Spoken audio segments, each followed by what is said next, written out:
Hello, it's Sweet Science Wednesday, and today we are going to be doing paper tie-dye art. The supplies that are needed are, of course, water, food coloring, some bowls, and some paper towels. This is simple and easy, and if you love this project, then you can easily turn and do tie-dye. So what I'm going to do is I'm going to take water and pour into each of the containers. You'll need a separate one for each color. And it can get a little messy. If you prefer, you can wear gloves. Then take a few drops of each color and put it into the containers of water. And then I do have spoons I'll be stirring up so we can get those vibrant colors. I've got a spoon for each one because I don't want to mix my colors because you'll get wild, crazy colors. But we've got green, blue, red, and yellow. So what I'm going to do is I'm going to take a paper towel. It's 2 parts. I'm just going to fold it in half. I'm going to fold it in half again, fold it again, and then I'm going to take each section and dip in the dye. So we're going to dip it in the yellow, and you can leave a little white if you want.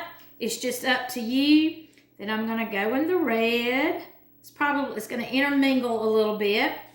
Then I'm going to go into the blue.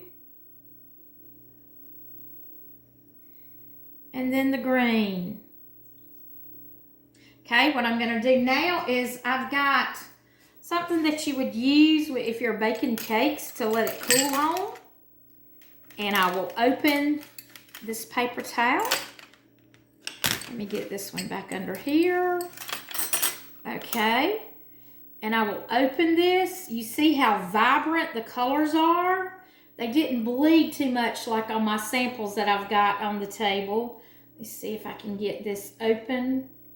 If you're afraid of dyeing your hands, you might want to wear a pair of gloves, but if you love this, then you might want to tie-dye. You can get a bandana, a white bandana, and tie-dye, and eventually go to shirts. The thing about it, when you dye fabrics, especially cotton, it becomes a part of the fabric.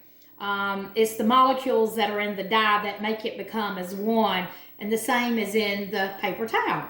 So now that you know how to do a little bit of tie-dye, see, this is a sample I did earlier, and then even this here. And of course, they're dry, so you can have lots of fun. You can mix colors, you can make purple, other colors, orange, whatever you feel like making, and have a lot of fun. But remember, get your parents' permission first because we don't want to have a hot mess in the kitchen with all the food coloring.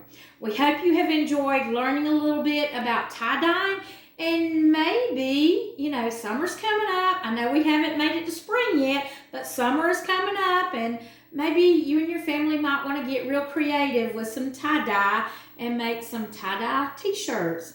We hope you have had fun learning a little bit about the paper tie-dye art, and we hope to see you next week. And this is Debra Cox, Mitchell County 4-H Extension Educator.